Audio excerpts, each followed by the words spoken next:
Say what you like about Ford Rangers, but when it comes to UK domestic markets pickup trucks, surely this is the best looking of them all. I just want to start with a little caveat. Now, I'm not affiliated with Ford. I bought this thing with my own money, right?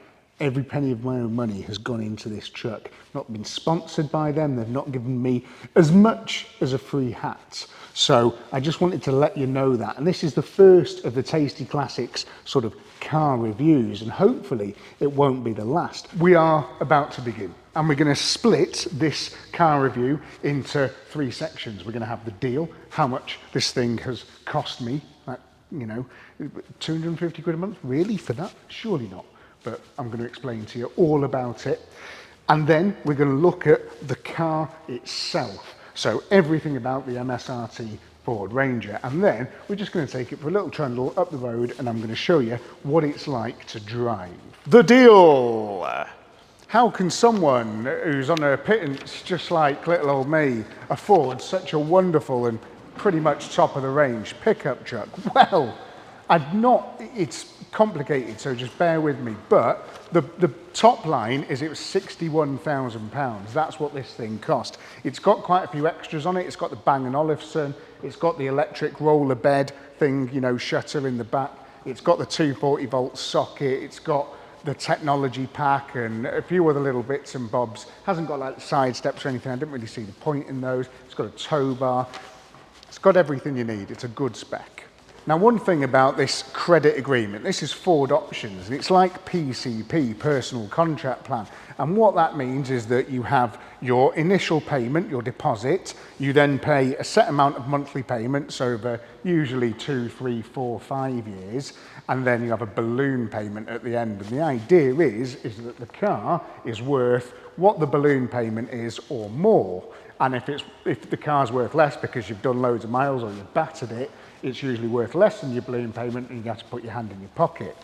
Now, there's options at the end of that. This is why it's called Ford Options. You can give the truck back to Ford, which is what they want you to do, and what this is designed for. It's designed to keep you in a new car cycle. So you're always buying a new car every 3 years, and you give them a 3-year-old, hopefully fully serviced, very good condition, low mileage pickup truck for them to sell on decent profit. That is what Ford want you to do, and that's what it was designed for. But if you're a little bit savvy, you can take advantage of it, which is kind of what I've done here. So my plan with this is to keep it for a very long time. Maybe, unless they bring out a V8 one, maybe I'd swap it then, but I'm going to keep it for a little while. I'm not interested in doing what Ford want me to do. What I'm interested in is the fact that the Ford Options offers a rate of interest of 1.87%. That is next to nothing. If you gave me £61,000 now, by putting it into cars and doing various things and little jobs and all that sort of stuff, I could get a much better percentage than 1.87 return on that initial £61,000 investment. So for me, giving them 1.87% and, you know, letting me pay it off monthly, perfection. That's what I want. That is much, much better for me, and it suits me down to the ground. It doesn't cost me that much in interest. In fact, the total interest I will pay if I keep this vehicle until the end of the term is roughly £2,800, which to lend 62 grand, it's not a lot of money. Not a lot of money at all. So happy days. So the car costs £61,000, and there is an element of VAT in that. 20% of that £61,000 is VAT, which works out at roughly 10.5 grand. Now that 10.5 grand, give or take a few little bits here and there, is all the VAT, and because I'm self-employed and VAT registered, I can claim all of that back. It's amazing. It's like free money. It's crazy. And one of the reasons why I decided to go after a brand new pickup truck rather than a Discovery 4 or one of the other things that I wanted was the fact that I could claim that initial VAT payment back.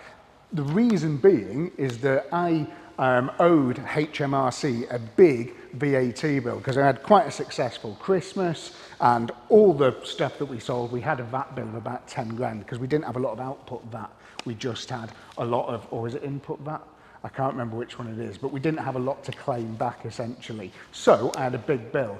And my options were, I either give that money to HMRC and go, bye £10,000, thank you, or I give it to Ford. Weird, I know. So that 10,000, I'm looking at it as it was never my money anyway. That wasn't my 10 grand to, do whatever else I wanted. I had to either give it to HMRC or in this case, use it to buy a new pickup truck. So deposit-wise, hasn't cost me anything. The caveat with that is, if I were to sell this, I have to charge VAT at the end on whatever the sale price is. So say if I sell it for £30,000 in a few years, there'll be 20% VAT on top of that. So it's fine, it just is what it is. Future Ben can worry about that. So the monthly payments are roughly 640 quid, right? Now, the interesting thing with these monthly payments is, again, because I am a business, I do business things with the truck. It is not like the 911, for example, or the Maserati there, or the Viking. It's not just a car that I use to go home and back in. I do use that, not solely, but I would say 60% for business use. And because I use it so much for business, as long as I keep an accurate track of that, my accountant says I can write off maybe 60% of that 640 quid. I can put that as a cost of business, so I don't have to pay tax on 60% of that. So the personal cost to me, I still have to pay the 641 quid every month, but to me personally, I am only losing, really, that is completely disappearing on that truck, well, 40% of 640 quid, whatever that is. Is it 250 quid? Something like that. So that's pretty much what it costs me. I couldn't do that with a Discovery 4. I couldn't do that with anything else. That is a depreciating asset. I've claimed the VAT back. There's no VAT on your monthly payments because I claimed the VAT back all up front, but I can write off 60% of it as a business cost because I'm using it for business. So it works out so affordable. For a big £62,000 amazing truck like that, it's not too bad. I'm pretty happy with it. Balloon payment wise, I'm looking at when the term comes to an end, and I got this, how long did I get it for? So 49 months, so just ever so slightly a hair's breadth over 4 years. And at the end of that 4 years, the optional final payment is 22,000. Now, I don't do loads of mileage because I'm always driving something else. So I would imagine in 4 years' time, that might have 25, 30,000 miles on it. It will be worth a hell of a lot more than that 22,000 because I like to keep, look after my cars. One of the reasons you see so many new cars on the road now, 25 plate Audis driving, like, how the bloody hell they can afford that? It's not, you don't look at the fact that might be a 40 or a 50,000 pound car. It's all down to the monthlies and whether or not that makes sense. And for what I need, this does make sense.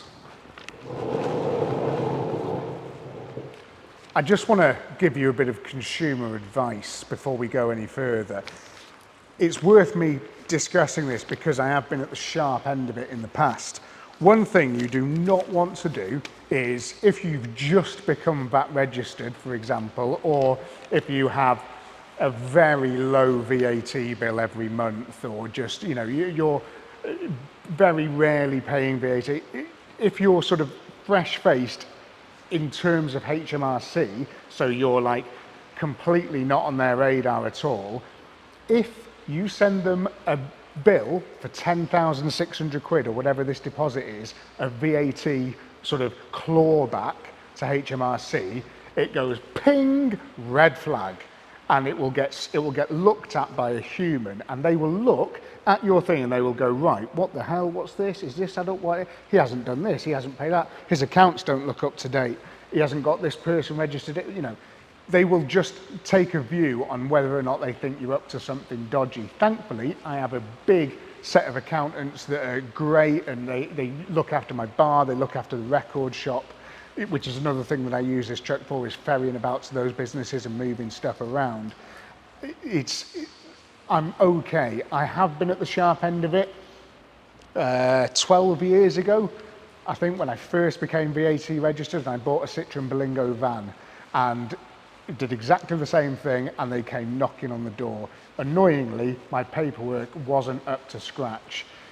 Not like it is now. Back then, 12 years ago, I was a lot younger, and I was just like, it doesn't matter. Oh yeah, we claim the odd thing back here, claim that thing. I haven't got a proper invoice for that. And it really bit me on the arse. They did an investigation on me for a year and a half. So this is, when I send this back, it'll probably still get flagged up by them, but hopefully they trust me a bit more nowadays. Not sure though.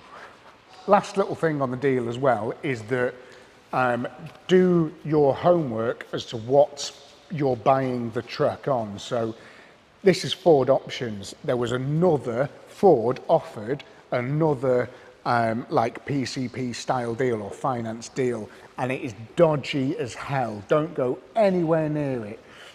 I can't remember what it's called. It's called business lease or something like that, and it looks just like a PCP, but they've hidden a contract hire element into it where they keep control of the car. You have to sell the car back to a limited company at the end of it, or you have to sell the car essentially back to them. They won't let you do what you want with the car at the end of the term.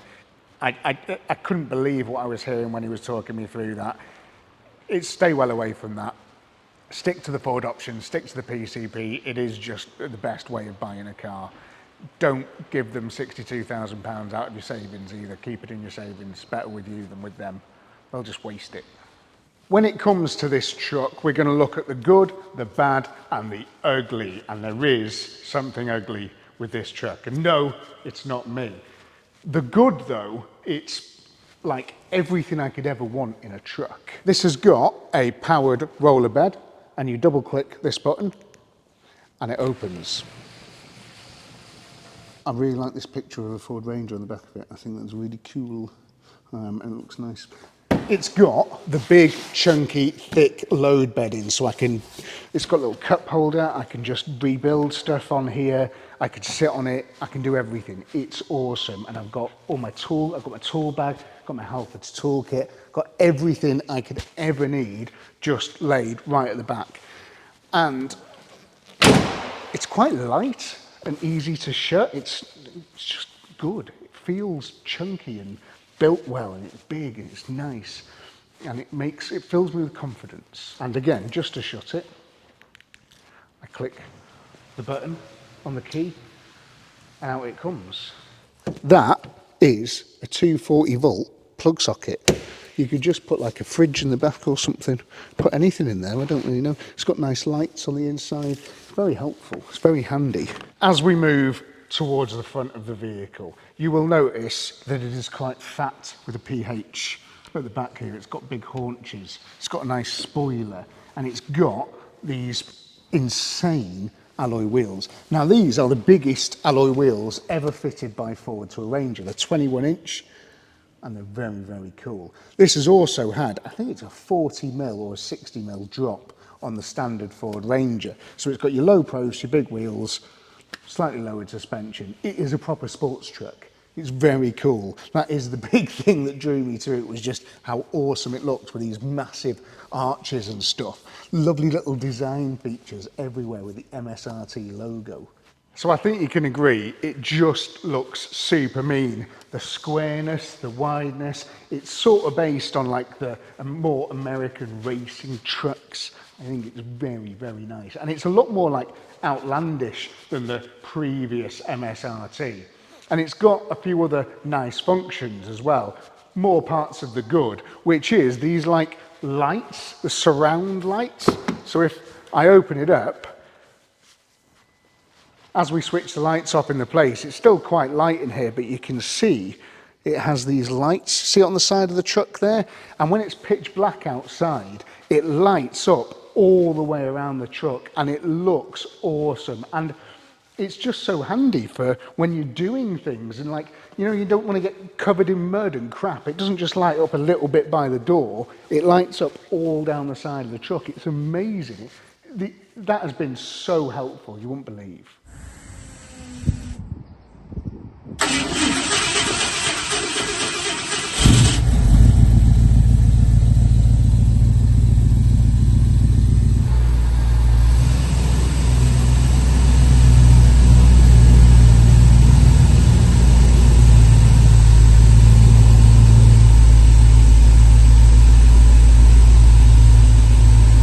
inside of this thing is so ergonomical. It is really nicely laid out, and I've got a fair bit of experience with other brand new cars. My missus has got a Jeep Compass, and the layout of all the buttons, the screens, everything, it's just such a faff compared to this. We've got a massive screen in the middle, which is pretty cool, but you don't have to use it. It even has a function on it where you can just switch the screen off. All the buttons that you need are down here.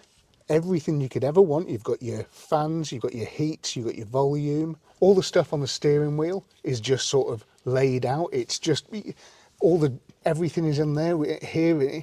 You're not sitting there looking for crap in the big screen. You're just not doing it. It's just nicely laid out. Ford have done a really good job of this. Another big tick in the good category on this car, this seat, that little lumbar sort of balloon function in the back of the seat. I'm a big fella, I need a bit of comfort. It comes out loads further than pretty much any other one that I've ever been in, and it just makes all the difference. Just that extra little bit is amazing. So well done Ford, just going, do you know what, let's just do a little bit more than everybody else. And it's great, really, really good. When you switch the car on, it does like a wonderful little video, built tough. The bong's quite nice, it's bonging because the doors are open, but it's like not an offensive bong noise. It's quite nice, it's peaceful. Oh, it does this great thing as well. If I've got someone in the back, it will, or like Sonny's in the back, it will say, do you want to turn off alarm sensors as you get out the truck? So you're not looking around for where the interior sensor for the alarm is. It's just a button that says OK as you jump out. Loads of great things that Ford have just really thought about as they've put this thing together. So in terms of spec and stuff, I don't need to rattle away for ages. It's got the laser guided cruise control, which is so much better than some of the others. I keep saying that, but again, Ford have nailed it down. Their R&D on this kind of thing is brilliant. So in sum, as soon as the car in front either disappears off, it'll try and get you back up to speed really quickly. This doesn't. It just gradually picks you back up to whatever speed you want it to be. And if someone comes in front of you, it doesn't slam on. It just slows you down. There's no panic in this truck where there is with some other cars. So I really like that. That is a big annoying thing with other cars, is when they're all sort of panicky and bingy and jumping all over the place. This just doesn't do it. It's really, really good. The software is ace. And also the lane assist, a lot of lane assist is not tuned for Britain, but this one kind of is. It recognises that we are going to have some country lanes and some much smaller width roads, and it just doesn't try and take over. It is really, really good. I find myself hardly ever switching it off, whereas when I'm in the Jeep, I switch it off every single time. Wet belt? What the hell is a wet belt? It's just one of those things that everybody, it seems, in my comment sections has heard, and they like to regurgitate into just, has it got a wet belt? Has it got a wet belt? Has it got a wet belt? No, it hasn't got a wet belt. It has the same thing as this, a big old chain. It is chain driven, this engine. It's a 3-litre V6 turbo diesel, which has got 250 horsepower, got a 10-speed gearbox, which is too many. It should have a 3-speed slush-o-matic, just like this, which leaks on the floor. That's what it should have, but whatever. It's got a 10-speed automatic, which does work exceptionally well. Better, again, than other cars I've had in the past with like 8 speeds and stuff like that. It's a very, very good gearbox. And towing, it's amazing. This engine has 600 Newton meters of torque. It is brilliant. But yeah, it's not a wet belt. Stop saying that. So here's a funny thing. Why didn't I buy a Raptor, right? A few people mentioned a year ago, or a couple of years ago, before this was on my radar, that Raptors were awesome, and Raptors are awesome. They look so cool. The Ford Ranger Raptor, here's a picture of one now. And the reason why I didn't get a Raptor is because I almost did, but they are, for what I do, useless. They have soft suspension for fast off-roading. They've got a big petrol turbo V6 thing, and I kind of wanted that engine. But they have really soft suspension, and that means that their towing capacity is 2.5 ton, which is useless. What am I going to do with that? I need more than 2.5 ton. The towing capacity on this is 3.5 ton. So I could put that on my trailer, on the back of it, and this will pull it absolutely fine. Mad, isn't it? The Raptor's so cool, but people are going to get unstuck with that. It's one of those things that Ford, I don't know if they really, nobody mentioned it to me in Ford when I was talking about the Raptor, and it's like, that is quite a big part of owning a Ranger, and I wonder if there's people out there that just don't know that, which it probably will tow more absolutely fine. But if you got into an accident and you killed someone, or you did something like that, and you were towing more than 2.5 ton with your car that only had a 2.5 ton, payload capacity, you might, end up in some serious shit. So it's better to just have a car that can do it properly, like this one. Speaking of useful things, this has got a gross train weight of 6.5 ton.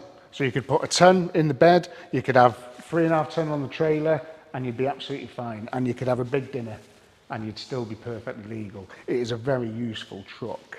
So that's why I didn't get a Raptor, but why didn't I get a Touareg, or why didn't I get an Amarok? Here's a fun fact for you. I had the first ever Amarok in North Wales. When they first came out, we were waiting for deliveries, so for about 3 months, I was the only person with an Amarok in North Wales because it was my company car. I was selling Volkswagen commercial vehicles for Pentraeth and Anglesey, and I had an Amarok, and it was amazing, and I loved it. It was a great truck. It was a brown one. It was very cool. But I did 7 years at Volkswagen. I do not need a new Volkswagen in my life. I've just been there and done that. I've had all of them, and they're great, but I like old ones. I just don't need a new one in my life. I wanted something a bit different, and as you can see, I do like Fords as well. So why didn't I get a van? Why didn't I get a Transit MSRT? Why didn't I get something like that? Well, I've already got a van.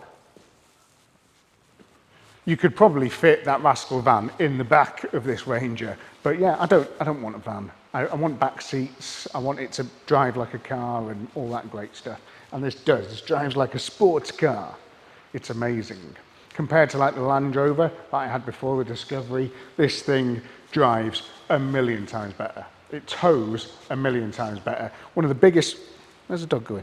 One of the biggest things for towing with this car, these low profile tyres, it doesn't move at all. There is a little bit of a cost of that though, and that is the hard suspension, which we'll get into when we go out for a test drive. And that's probably a good time to start talking about the bad of this truck. Oh yeah, and why didn't I buy a Hilux or something like that, or a Land Cruiser? It's because they look like this. They're horrible, I hate them. I don't want one of those. I want this, it looks much cooler, much nicer. So, the bad. It's not a Land Rover Discovery, this car, right? And I love Land Rover Discoveries. My old Land Rover Discovery, just a bit more of an understated design, massively understated design. Here it is here, you can see it, it looks stunning. It's a beautiful thing. You can win that Land Rover on a raffle as well. I didn't part exchange it, I didn't sell it or anything like that. Made sure it had a fresh MOT, and then one of you guys can come down and, drive that car away, see the place, see all the cars, do all that kind of cool thing. So if you want to enter the raffle for that car, it's on the website. Click the link there, follow the link and go into it. Anyway, it looks great, that Land Rover, but this looks very different. And I kind of wanted it to be a bit leery and a bit wild and a bit like, oh, it's really cool, isn't it? It is a proper head turner. It is awesome. There is downsides to that. You can't hide anywhere in this truck. Not only is it very bright and all that kind of thing, it's huge, and that would be okay, but it is a little bit of a downside. It is massive. The turning circle is awful compared to the Land Rover. The Land Rover had this weird ability to just get round anything and do anything, and it felt a bit more compact and a bit sort of smaller and thinner, whereas this, you notice how wide these arches are. I feel like I'm going to hit it all the time. I'm worried about it all the time. It's got electric folding mirrors and I have to press the button to fold them in all the time. He's destroying stuff over there. What are you shouting about? It's past his bedtime. He needs to... What are you doing? You're crazy, aren't you? I'm trying to do a review. Anyway, it's not the car's fault, but it is huge. That massive American F-250 that I have here is like, it just doesn't feel as big. This feels like a monster on the road. There is only one other bad thing on this truck, which, I mean, you can hardly sort of tell, but there is a lot of the plastic in this truck is, I mean, it's quite tough and it's quite harsh. This isn't some cool mountain design that they've done, like they've built into this bit here. This is scratches. Now, this is just getting a dog carrier in and out the back, and like, it just, everything seems to scuff quite easily. I don't know, it's just that's annoying, because I've used this only a few times to do this, and it's just marking really badly. And that speaker grill there is just, it's huge. It sticks out a mile. My feet will just get through that gap there. I mean, let me try and put that boot in there so you can see that's the width. You've got to be so careful not to scuff that. I have got quite big feet, but that is really, really annoying. And that, unfortunately, is just going to age like milk, isn't it? That is going to get worse and worse and worse, and it's just one of those things, a little bit annoying. Might try and put some paint protection film on it or something. I'm not going to do that. A little bit annoying. Anyway, what about the ugly? I got a bit of a deal on this truck, right? I bought it without seeing it, because it's a brand new car. You don't expect there to be anything wrong with it. But I bought it, and I thought, when he asked me to sign the paperwork, I was like, I'm just going to go down and sign the paperwork in person. I bought it from People's in Liverpool. It was parked in this car park, and instantly, I can spot things with cars a mile off. I've done it my whole life. I noticed this in this corner here. That bonnet has got awful fitment, really, really bad fitment. It's something that, if you're like me, if it's an old car, it doesn't really matter, but you don't want this on a brand new car. You really don't. And I just, I was so pissed off. I'm really, really annoyed with him with this. I was like, bloody hell, mate, look at that. You know, that is your fingers should slide straight over that. That is awful. And it goes all the way up there. Panel gap is hideous. And this wing is just, you know, it's really slim, made out of plastic. It's just not great. So I said, do you know what? I don't want it. I don't want it because of that. That is just not standard that I would expect for a £62,000 truck. You wouldn't get that with an Amarok, right? I'm telling you that now. But you just wouldn't get that with an Amarok. I guarantee it. But these things, they are, I think, hand-built by MSRT, including the wings, the bonnet. It's all put together. It is all hand-built, but that is awful. Now, I think that wasn't like that when it was delivered, because I saw pictures of this online, and when I went back to study them, that wasn't there. So I don't think it's like an MSRT fitment issue, but I did Google it, and, well, you shouldn't Google stuff, but there was a lot of talk about MSRT panel gap fitments and all this kind of thing on Transits and on Rangers. There is a lot of chat about it, so maybe it was like that. Anyway, that is just something, if you're going to buy something like this, just go and check it out first, because that is really annoying.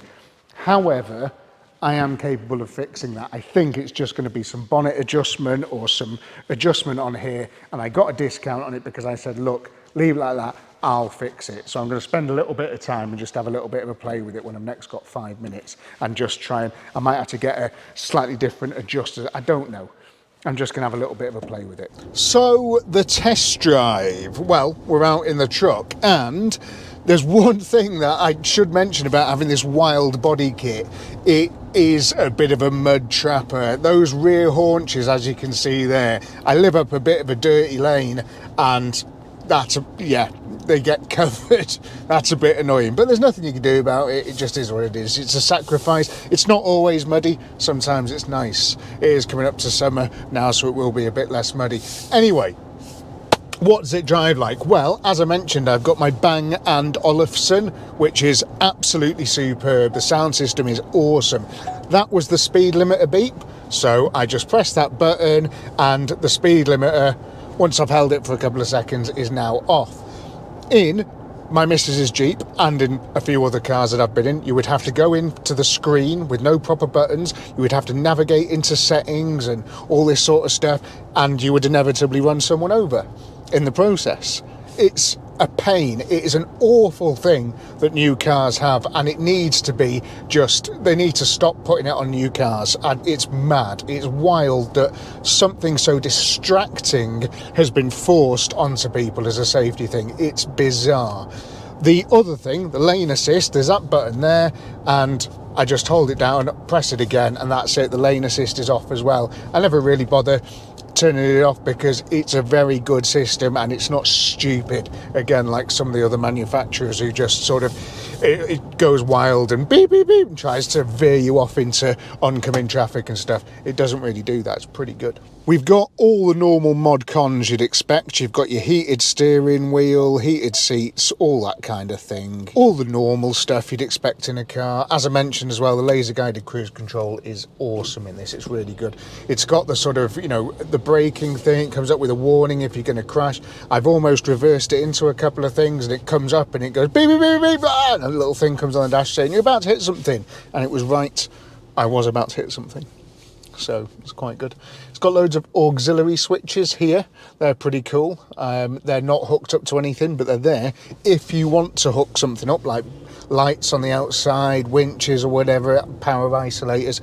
You can just do that on those switches there, saving you have to drill any holes into anything. You can just use them, which again I think is pretty cool. It's got the most cubby holes you would ever need. It's got proper drinks holders down here. These drinks holders, that bottle isn't going anywhere, and it's bizarre. Again, so many cars now, you'll have a drinks bottle holder that if you go around a corner more than 5 miles an hour, it just falls out. And we're on our way to get some lunch now, so I'm going to put a coffee in there on the way back, which is pretty good. And it's got a really nice convoluted cup holder on your side as well for the passenger. In terms of miles per gallon and running costs, tax isn't too bad on this. I know people are worried that after April they're going to have huge tax charges, but you've got to understand what that is about. That is a first tax on the car. So that's when you buy the car, there is that as your first road tax, which is a couple of grand on some of the bigger stuff. It's not every year, and I think quite a lot of people think it's every year, and it isn't. I mean, this is only a few £100, this tax. It's cheaper than the Land Rover. 25 to the gallon ish. I could probably get more, but yeah, 25 to the gallon. If you're buying one of these for fuel economy, then you're buying the wrong thing. Buy a Prius or something. But yeah, it's great in here. It's really, really nice. As I briefly mentioned as well when I was showing you the stuff in the back, one of the reasons I got a pickup truck is that I might be wanting to start a family soon, and it's nice to have the space in the back. Sonny's just in the back now, and having this car-like sort of bit of a commercial vehicle that can tow so much, and have this bed in the back where it's full of all these horrible smelly chemicals and petrol and all that sort of stuff. I don't want to be in the same room as them, so if they can sit in the bed in the back and I can be in here, it's awesome. And I can go off to, as I said, the other, the record shop or the bar, carrying things in the back, rubbish, bin bags, all that sort of stuff, and I'm just nice and, well, smell-free in here. So that is the beauty of a pickup truck, which, again, you don't get in a lot of vans unless it's got a big bulkhead in there, and it's just, I don't know, I don't want a van anyway. I just wanted to mention quickly about wet belts as well. Weather's awful today.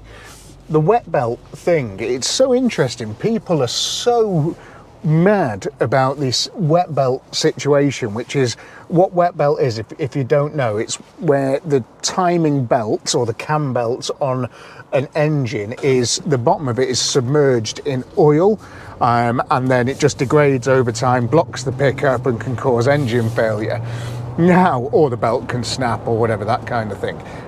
But the mad thing is that people rave about it with Fords. Now, Peugeot, Citroen, Vauxhall, they suffer hugely from wet belt failures. Hugely. You know, if you add it all together, probably more than Ford, but Fords really do get the stick for it. I think it's because it's a commercial vehicle thing. I don't know. Bit wild, isn't it? But yeah, there you go. Interesting. A couple of great things with the trailer as well is that it knows you're connected to a trailer, and it gives you all this trailer light check and stuff. You can press it and all the lights light up on the trailer, and it says it on there what's working. It goes through it all. It's really clever. You've also got this function here which says calm screen, and if you hit that, it just switches the screen off. You still can see all your functions and that, but you've got no screen, just got the time and the date. It's awesome. It's got all the 360 cameras as well, so when you're hooking your tow bar up, you've got a camera pointing directly at the tow bar. You can just watch you backing up to your tow ball hitch as well, which again I didn't have in the Land Rover, and God, it makes all the difference. It really does. And one thing with the lane assist is that you kind of get used to it doing stuff for you. So like if I let go of the steering wheel, it will steer for you. And you do get a little bit used to that, and then it comes up with keep hands on the wheel. So you only have a light grip on the steering wheel because you know that it is going to sort of save you. Which is a bit wild, isn't it, really? I mean, you don't need anything like that, but I don't know. It's kind of good that it's got it, I suppose. When it comes to towing as well, right, one of the reasons I bought this is I want to be super confident when it comes to where I can tow stuff, when I can tow stuff. So if something comes up on the south coast, I can just jump at it and go and get it. I was always a little bit worried with the Land Rover that, oh, is it going to break down? Is something going to happen? Blah, blah, blah. Didn't fill me with confidence, whereas this thing does. I know I've got a warranty. I don't need to MOT it for 3 years. I'm away at a drop of a hat to go and pick up a resurrection car. And also, if I ever did want to take this thing overseas and go over to like the Nürburgring or Spa or something like that with any race car on the back, you know, or even taking the Panhard, for example, that'd be wild, wouldn't it? Take the Panhard to the Nürburgring. I do have that option now. So it's just things for the future. I'd like to have an option to do something, you know, rather than go, oh, I can't do that, I can't do this. But I have got that confidence now. The Land Rover probably would have made it, but I'd always be a little bit worried. And not just that, I could put the laser guided cruise control, I can sit back, I've got all the mod cons, I've got my nice lumbar support, I've got my heated steering wheel and stuff. It's just been much more enjoyable to do, 20 hours on the road, which is what it is, in something like this rather than the old Land Rover. So there we go then. This has been the first ever Tasty Classics new car review, and I've thoroughly enjoyed it, and I hope you have too.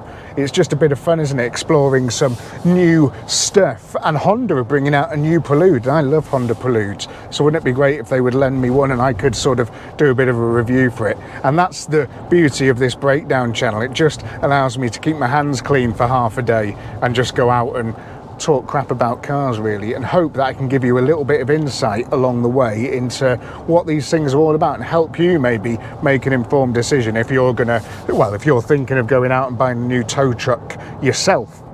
And maybe some things that I've said in this one can help. And a couple of last little bits on this car as well. The stiff suspension that I had mentioned, it is really bad on this. It is super, super stiff. You feel every bump, but I didn't buy this car for soft suspension.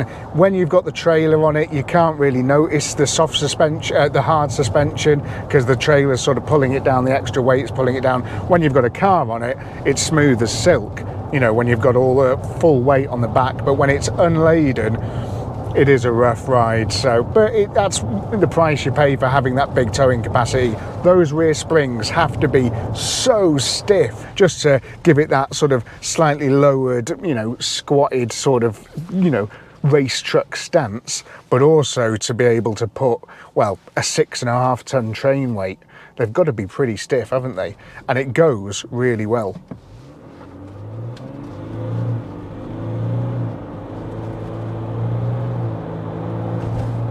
That's 50 mile an hour then, just easy. Gearbox is really good, takes off nicely. It's a great truck, I really do like it. And I hope you've enjoyed watching this. And if you have, hit that subscribe button and I might do some more. maybe at Honda in the comments and tell them to lend me a Prelude and we can go for a spin in that, get it on the Tower of Power or something. We'll get this on the Tower of Power in the future as well, but I've got Sonny with me, so I didn't really want to go and do a load of stuff like that. We'll wait until Alice is looking after him and we can go out with the lads. They reckon in the book it does, you know, roughly around 9 seconds, so it's probably going to be something like that, isn't it? Anyway, it's been a lot of fun. Thanks very much for watching.